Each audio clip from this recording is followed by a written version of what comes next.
এবার দেখো 3 দাগেরটা, x minus Y সমান 2 হলে x cube minus y cube minus 6xy এর মান নির্ণয় করো। তাহলে x cube minus y cube minus 6xy, আমি এটাকে লিখতে পারি x cube minus y cube minus 3xy into 2, যেহেতু আমাদের সূত্রটা হচ্ছে a cube minus b cube minus 3ab into a minus B.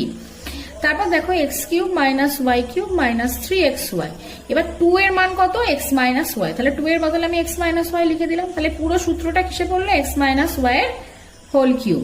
X minus y এর মান কত, 2, তাহলে 2 এর কিউব মানে হচ্ছে 8। তারপর একটা m square plus 4m minus 21 কে m মাইনাস 3 দিয়ে ভাগ করো। চলো দেখি ভাগটা দেখায়।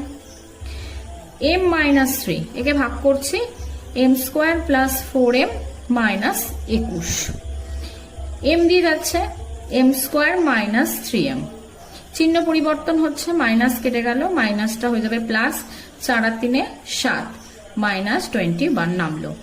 এবার m এর সঙ্গে কত গুণ করলে 7m আসে, প্লাস 7 প্লাস 7m প্লাসে মাইনাসে মাইনাস, 3 7 21, এবার চিহ্ন পরিবর্তন করলাম, কেটে 0।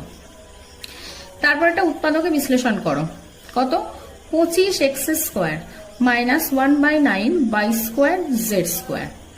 25টাকে আমরা কি লিখতে পারি, 5x এর whole square minus 1/3 by z তার whole square, a square minus b square, সূত্র কি a plus b into a minus b, তাহলে 5x plus 1/3 by z, 5x minus 1/3 by Z.